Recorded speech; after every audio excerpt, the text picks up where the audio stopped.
Hey guys, welcome back to my channel tales by Tanya. तो चलिए शुरू करते हैं।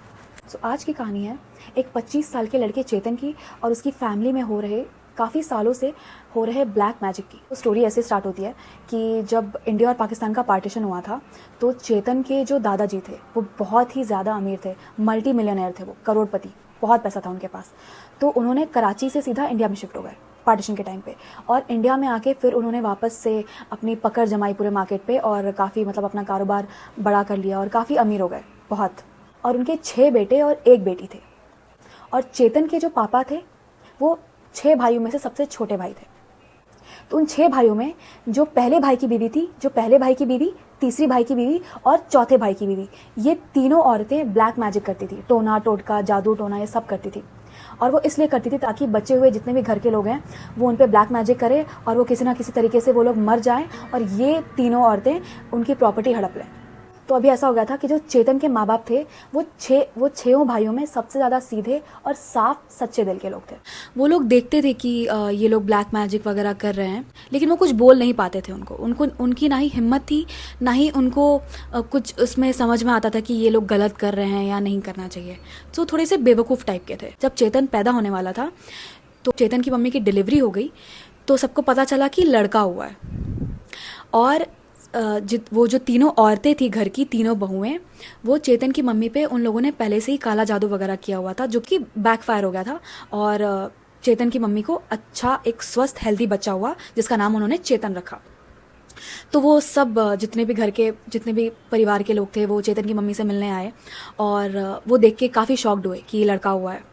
तो उन लोगों ने क्या किया कि चेतन की मम्मी के पिलो के नीचे कुछ तो भी ब्लैक मैजिक का कुछ तो भी सामान रख दिया।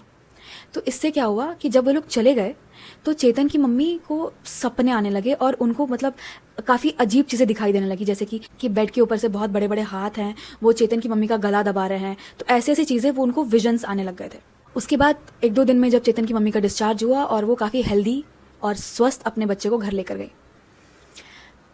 और वो अपने घर वर लेके आई तो वो काफ़ी हेल्दी थी और सही दिख रही थी। तो भी उस घर की जो बाकी लेडीज़ थी उनको बिलीव नहीं हो रहा था कि ऐसा कैसे हो सकता है कि हमने इतना कुछ किया और फिर भी इसको कुछ फ़र्क ही नहीं पड़ा है। हालांकि चेतन धीरे धीरे बड़ा होने लग गया था और तब भी जो वो तीनों भाइयों की बीवियां थी वो कुछ ना कुछ ऐसा काला जादू रोज़ ट्राई करती थी। कभी चेतन के घर में ये लोग कुछ नींबू फेंक देंगे, कुछ डॉल, कभी कुछ पिन, तो ऐसा कुछ ना कुछ टोना टोटका का सामान मिलता ही था इन लोगों को।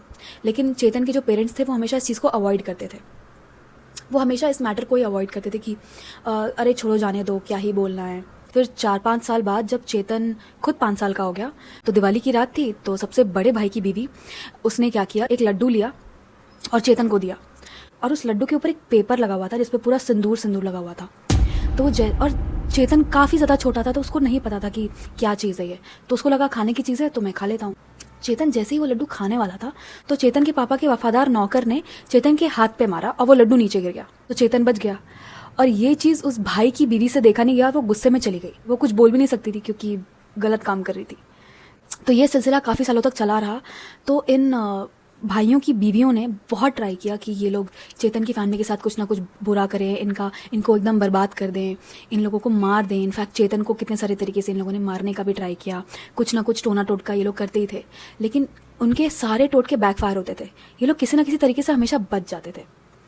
तो एक दिन क्या हुआ कि चेतन जब 13-14 साल का हो गया तो चेतन को इतनी समझ आ गई थी कि क्या सही है और क्या गलत है। तो उसको ये सारी चीज़ें समझ में आने लगी थी। अब चेतन के पापा को उनके बिजनेस में बहुत फ़ायदा हुआ और उन्होंने क्या किया, तो उन लोगों ने क्या किया कि उस बड़े से घर में वो एक तीसरे फ्लोर पे शिफ्ट हो गए। और चेतन की मम्मी ने अपने फ्लोर पे पूरा लोहे का पूरा तार जैसा, पूरा नेट जैसा पूरे फ्लोरिंग करवा दी। तो ताकि नीचे जितने भी भाई और उनकी बीवियाँ रहती हैं वो ऊपर ना आ पाएँ।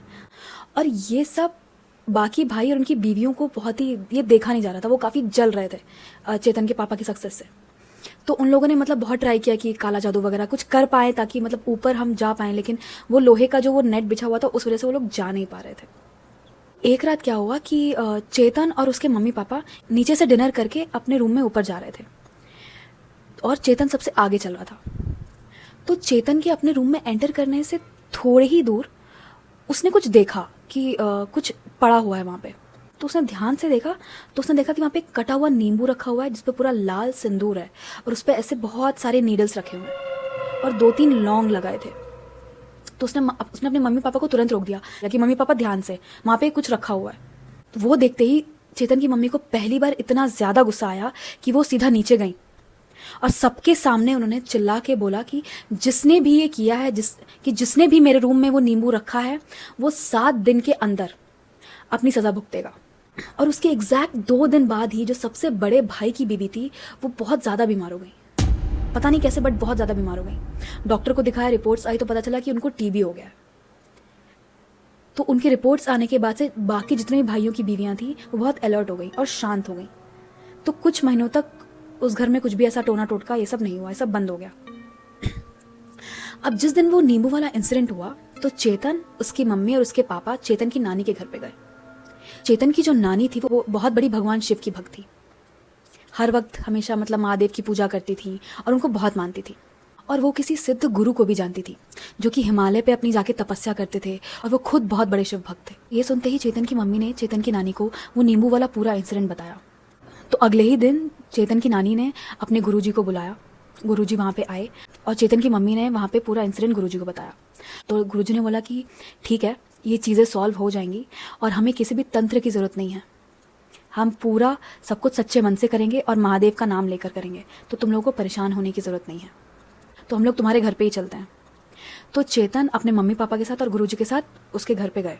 गुरुजी ने जैसे ही चेतन के घर में एंटर किया, वहाँ पे वो हॉल में जाके बैठ गए और उन्होंने स्ट्रिक्टली बोला कि मैं कुछ भी इस घर का खाऊंगा पीऊंगा नहीं। तो गुरुजी के आते ही हॉल में तीसरे भाई की बीवी, चेतन के माँ बाप, चेतन की बुआ, ये सब वहाँ पे हॉल में आ गए। तो गुरुजी ने चेतन को बोला कि चेतन, तुम्हारी ये जो छोटी उंगली है इसको मेरी छोटी उंगली से मिलाओ। तो ये गुरुजी की छोटी उंगली और चेतन की छोटी उंगली ने को एक साथ मिलाया और कहा कि चेतन, वो जो नींबू वाला इंसिडेंट है उसको याद करो। तो चेतन ने अपनी आंखें बंद की और उस इंसिडेंट को अपने मन में याद किया। तो जैसे ही वो नींबू के बारे में सोचा, तुरंत ही वहां पे वो जो गुरुजी थे उन्होंने जोर से चिल्लाया, ओम नमः शिवाय, चौथे भाई की बीवी है, नाटे कद की है और मां से उसका नाम है। और ये सुनते ही आस पड़ोस के लोग भी मतलब उनके घर पे आ गए। ये स्टेटमेंट इतना शॉकिंग था कि वहाँ पे प्रेजेंट जितने भी लोग थे वो बहुत ही ज़्यादा मतलब एकदम हक्के बक्के रह गए कि यार ये कैसे बोला इन्होंने, ये कैसे पॉसिबल है। और वहीं पे जो तीसरे भाई की बीवी बैठी हुई थी वो वहाँ से उठ के ऐसे गई जैसे कि कुछ हुआ ही ना हो। और बस वो इंसिडेंट था और उसके बाद फिर उस घर में ब्लैक मैजिक जैसी चीज़ें मतलब बहुत ही ज़्यादा कम हो गई। ओम नमः शिवाय। ओके देन, अगर स्टोरी अच्छी लगी हो तो सब्सक्राइब करना प्लीज़, मेरे चैनल को सब्सक्राइब करना और शेयर करना और लाइक करना और कमेंट भी करना। ये मेरा ईमेल आईडी है, आप इस पर मुझे अपनी हॉरर स्टोरीज भेज सकते हो और फिर मैं अपने नेक्स्ट सेगमेंट में आपकी वो स्टोरी सुनाऊंगी। Okay bye.